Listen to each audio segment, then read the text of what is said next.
სისტემა მუშაობდა, მოდით რა ეხლა რა 14 წელი ვერ გაძლებნა რა. რა თქმა უნდა. თვითონ ადმინისტრაციის აღიარებით არის 5 გადატრიალება ისე შეაჩერა გომელაურის და ლილუაშვილის კამანდამ, რომ არ გაგვიგია არაფერი გარდა იმისა, ხო? და უკაცრავად ეხა პიროტექნიკისთან თავდაცვაში პოლიციელს დღეს ნუ გამილანძღავ რა. შეურაცხყოფას ნუ მიაყენე. მე არ ვამართლებ ძალადობას, უყურე, მაგრამ როდესაც აქცია არის ძალადობრივი და ჩვენ ყველა მხარდამჭერი ხელისუფლების, ყველა მხარდამჭერი ქართული ოცნების და ყველა მხარდამჭერი სახელმწიფოს მე ამას სამ სპეციალურად ვიძახი, იმიტომ რომ ეს კამანდა იყო მაშინ გაერთიანებული, ეს სამი კატეგორია იყო გაერთიანებული.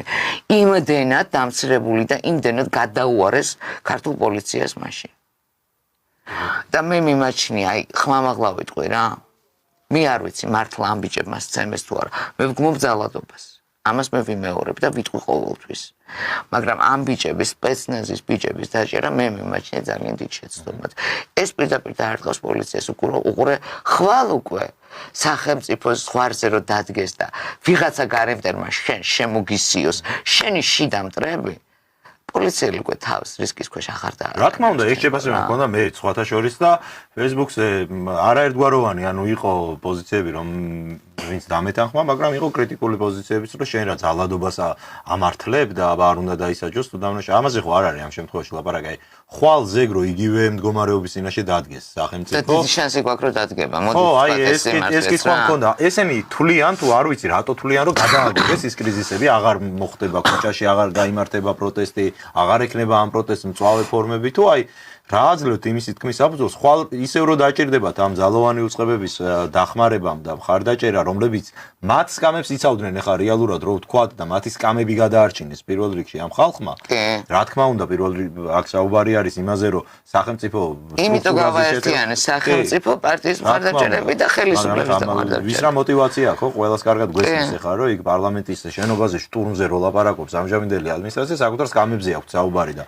ეს რო დაიწყო ამ ხალხმა და დღეს შენ მათი ნაწილი ჩაყარე ციხეში და თან აი ესეთი რაღაც სამარცხვინო ბრალდებით და ლამის ირცხულის დაფაზე გამოაკეთეს ნაწილი ციხეში ჩაყარე ნაწილი უმუშევარი დატოვე ხო აი ხვალ და ზეგ რა რისი იმედი აქვს კვლავ აქვს იმედი მე არ მესმის იმიტომ რომ ეს მე მიმაჩნდა რომ ჩვენ ძალოვანი სტრუქტურები გვაქვს უმაღლეს დონეზე ძლიერი კაიგე აი მართლა მე ამას ხედავდი მოდი რა მე შიგნით იქეთ ქვედა დინებაზე არ ვლაპარაკობ მე ვლაპარაკობ მე რაც ჩანს და რასაც ვხედავ საზოგადოება რაც ითმინა მაშინ პოლიციამ მაშინდელი აქციის მონაწილეები ეს ხომ მიზან მიმართულად მიდიოდა დეჰუმანიზაცია რომ პოლიციელს ეძახდნენ რობოკოპებს ანუ მოიხსენიებდნენ როგორც ნივთებს ხო უკაცრავად რა არც ერთ ქვეყანაში ესეთი იველირებული დაშლა, რასაც გომელაურის უწყება ახერხებდა და ლილუაშვილის უწყება მუშაობდა, არ ყოფილა რა.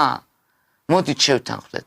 დღეს რო ტროტუარზე დგომისთვის შენ მე ადამიანს მიპატიმრებ და დღეს რო აი 377 დღეა, რამდენი ხანიც მაგათი ძალაუფლება არსებობს, იმდენი ხანია ეს ხალხი დგას ქუჩაში. კი ბატონო.